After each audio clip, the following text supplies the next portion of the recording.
ভালো লাগলো? ভালো লাগলো মাথাটা নিচু হয়ে? ভালো লাগলো তোমার? কি বলবো বলো তো মা, মাথা নিচু করার জায়গা কি আর একটা? ওরা তো ওখানেও চলে গেছে যেখানে লালনকে ঘিরে সবাই রয়েছে। আচ্ছা তোমরাই বলো, একটা কর্পোরেট সংস্থার সিইও নিজে এসেছেন লালনের সঙ্গে কথা বলবে বলে, ওর গান শুনে, সেখানে ওরাও আছে। তুমিও তো ছিলে চড়ুই। মানে? না মানে তুমি থাকলে কোনো দোষ হয় না, ওরা থাকলেই দোষ হয়। এই কথাটা আমি ঠিক বুঝতে পারছি না, একটু বুঝিয়ে বলবে? এক্সকিউজ মি, এক সেকেন্ড, তুমি কি বলতে চাইছো ওরা আর আমি এক? আলাদাটা কোথায় সেটাই তো বুঝতে পারছি না। ওরাও মানুষ, তুমিও মানুষ, আলাদা কোথায় হলে? আমার তো মনে হচ্ছে এরপর আমার মাও আমার প্রোগ্রাম দেখতে এলে তোমার খুব খারাপ লাগবে। হ্যাঁ মানে ধরো শো শেষ হলো, তারপর মা আমার সঙ্গে দেখা করতে এলো, সেখানে সিইও আছেন, উনি হয়তো রেগে গেলেন, ওনার খুবই সম্মানে লাগলো আমার মা ওখানে আছেন, কারণ আমার মা তো বস্তিতে থাকে। দেখো এরম যদি ব্যাপার হয় তাহলে ওনার সঙ্গে আমার কোনো কন্ট্রাক্ট করার কোনো মানে হয় না। আমার চারপাশ যেরকম আমিও তো সেরকমই থাকবো না। আর আমি তো কেউ কেটা নই, আমিও তো খুব উঁচু দরের কেউ নই। আমি যাদের সঙ্গে বড় হয়েছি তাদের সঙ্গেই থাকবো, এটাই তো স্বাভাবিক। বড় হয়েছো মানে কি? তুই ফুলঝুরির সঙ্গে বড় হয়েছো নাকি সোনাদির সঙ্গে বড় হয়েছো, আমাকে সেটা বলো। আর ফুলঝুরি কি জানে কিভাবে কথা বলতে হয়?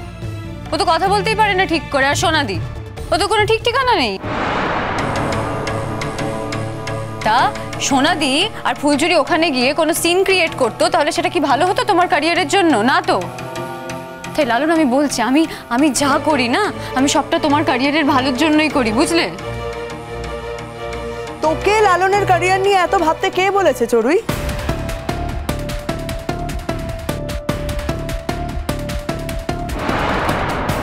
তুই লালনকে কয়েকটা ফাংশন অ্যারেঞ্জ করে দিয়েছিস তো। এবার লালনের তো যথেষ্ট বয়স হয়েছে, লালন পারবে বাকিটা সমস্ত কিছু নিজের মতন করে অ্যারেঞ্জ করে নিতে। লালন পারবে। এই যে তুই নিজের পড়াশোনা, নিজের ক্যারিয়ার, এগুলো কিচ্ছু না ভেবে দিন রাত এক করে খেটে খুঁটে লালনের জন্য এত কিছু করছিস, তার বদলে কিন্তু তোকে চারটে কথা শুনতে হচ্ছে। আর কিন্তু কোনো লাভ হচ্ছে না, তোকে চারটে কথা শুনতে হচ্ছে, অপমানিত হতে হচ্ছে বারবার করে। আমি বুঝতে পারছি না, আরেকটা জিনিস আমার মাথায় কিছুতেই ঢুকছে না পরিষ্কার করে, যে তোর এত গরজটা কিসের এত দরকার?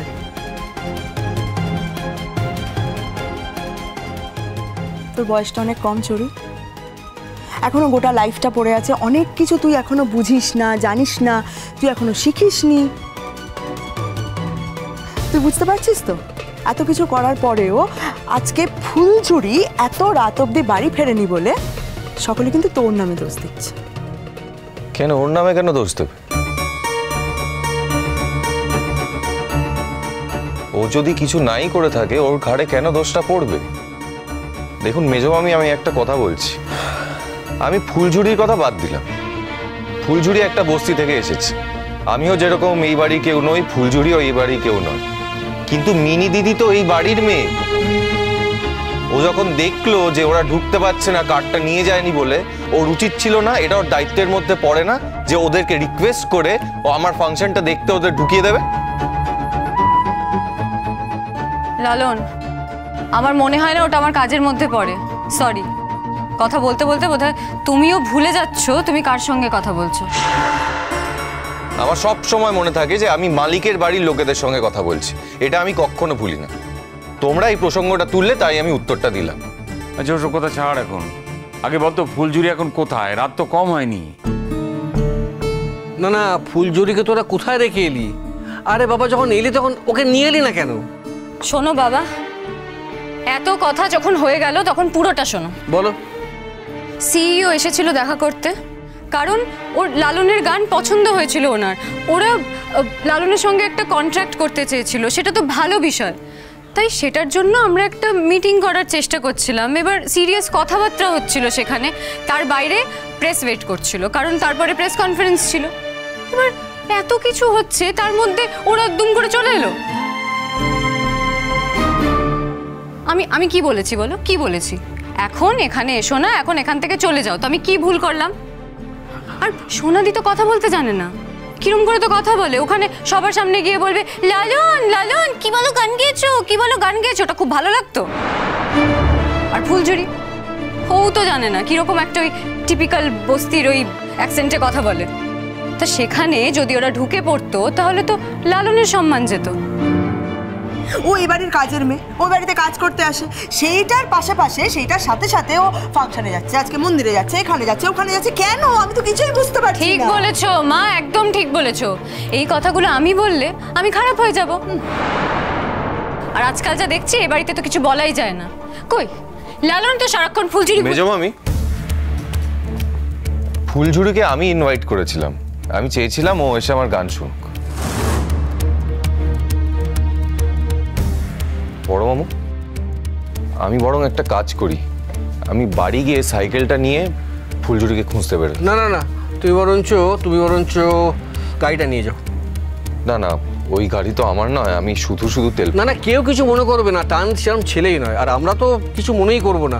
আরে বাবা, এত রাত হয়ে গেছে, এখন তুমি বাড়ি যাবে, সাইকেল নেবে, তারপর খুঁজতে বেরোবে, রাত বিরেতে মেয়েটা যদি কিছু হয়ে যায়। না না না, আর তাছাড়া শোনো, তুমি বরঞ্চ তানকে বলে দাও যে গাড়িটা। তো বাবা কি থেমে যাও, আমার আর ভাল লাগছে না। সারাক্ষণ এ বাড়িতে সবাই শুধু ফুলঝুরি ফুলঝুরি করতে থাকে। আরে আজকে এত ভালো একটা প্রোগ্রাম হলো, সবটা নষ্ট করে দিল তো, ওই ফুলঝুরি তো নষ্ট করলো। এটা আনন্দের দিন, এটা সাকসেসফুল শো হলো, ভাবলাম আনন্দ করব আমরা, কই কিচ্ছু শান্তিতে করতে দেয় না আমাদেরকে। এটা না ওর স্বভাব, জানো তো, ডিসগাস্টিং। চড়ুই, বড় মামু, আমি এগোই। হ্যাঁ শোনো, গাড়িটা নিয়ে যাও। হ্যাঁ হ্যাঁ গাড়ি নিয়ে যাও তুমি, আমাদের তো খরচাপাতি খুব একটা নেই, একটু তেলের খরচা হবে। এই তুমি চুপ করবে? চুপ করো তুমি। না না, দ্যাট কি আবার, তেল তো টান ভরে, গাড়িটা টানের গাড়ি, তা তুমি কি তেল ভরো? এত মাথা ব্যথার কি আছে? আরে বাবা, যখন যেরাম যেটা করা সেটা তখন তো সেটা করতে হবে নাকি? লালন, লালন, তুমি ফুলঝুরিকে ঠিক বাড়িতে নিয়ে আসবে তো? হ্যাঁ মিনি দিদি, আমি ওকে খুঁজে পেলেই বাড়িতে নিয়ে আসবো। গাড়িটা নিয়ে যাও, যাও।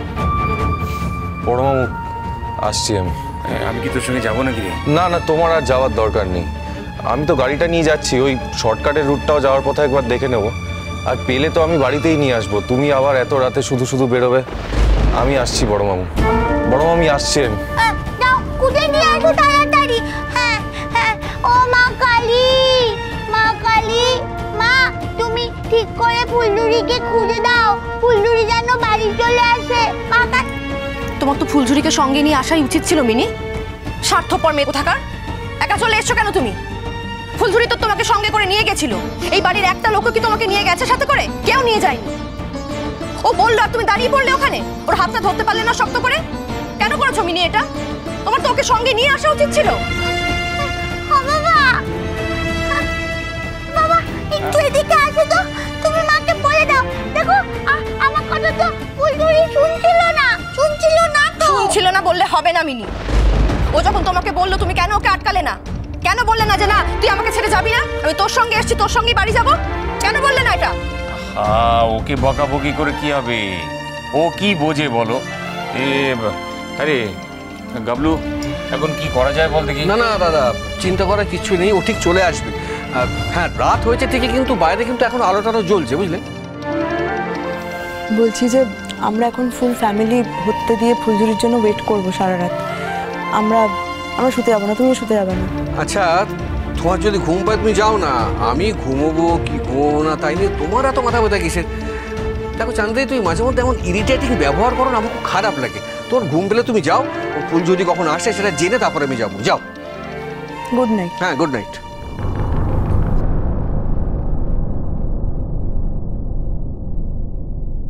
ও বাবা, বাবা ফুলঝুরি চলে আসবে তো বলো? হ্যাঁ, আসবে না? আসবে মা, চিন্তা করো না, ঠিক চলে আসবে। আসবে।